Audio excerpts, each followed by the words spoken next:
ආයුබෝවන් ලංකාව හොල්ලපු මහා අද්භූත සහ හොල්මන් කතා ගැන දැනගන්න කැමතිද?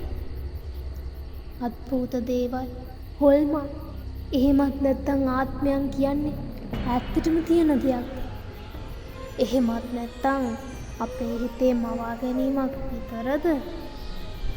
විද්‍යාව කොච්චර දියුණු වුණත් අපිට තාමත් උත්තර හොයාගන්න බැරි බය හිතෙන සිදුවීම් ලංකාවේ ඕන තරම් සිද්ධ වෙලා තියෙනවා.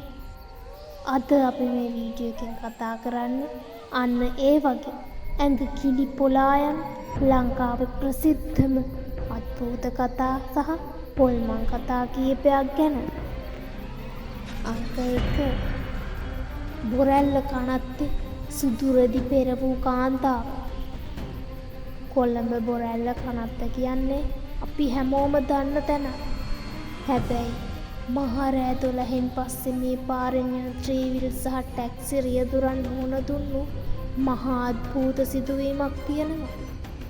ඒ තමයි සුදු ඇඳුමක් ඇඳගත්ත කාන්තාවක් කනත්ත ළඟදී වාහන නවත්වන්න අත දැමීම.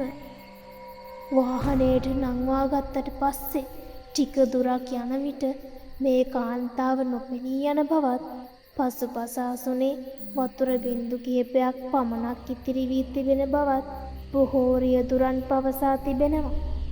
මේක අදට කොළඹ පැත්තේ තියෙන ලොකුම ලොකු අභිරහස් කතාවක්.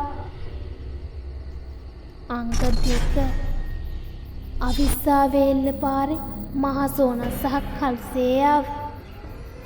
ලංකාවේ ගැමි ජනප්‍රවාද විතරක් නෙවෙයි මෑත කාලීනවත් මහසෝන සහ අද්භූත කල්සේයාවන් දැකපු අය ඉන්නවා.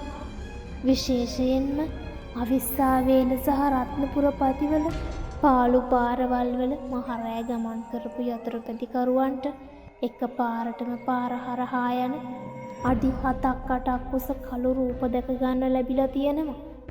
සමහර අය මේව දැකලා සිහිසුන් වෙලා දවස් ගණන් උණ ගැනිලා රෝහල් ගත කරපු සිදුවීම් පවා වාර්තා වෙලා තියෙනවා. අංක 3 ලංකාවේ වසා දමා ඇති පාළු බංගලා සහ හෝටල්. ලංකාවේ නුවරඑළිය බණ්ඩාරවෙල වගේ පැතිවල වතු ආශ්‍රිතව තියෙන පරණ බංගලාවල අදටත් මිනිස්සු පදිංචි වෙන්න බයයි.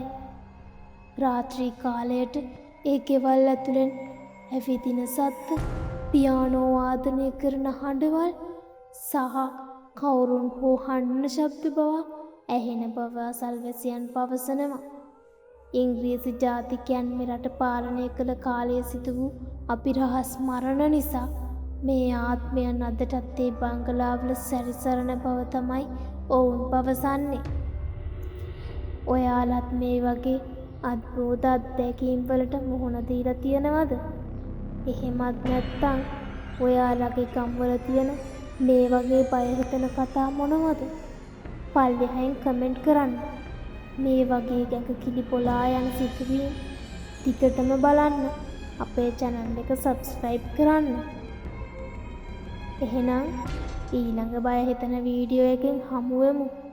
පරිස්සමෙන් ඉන්න.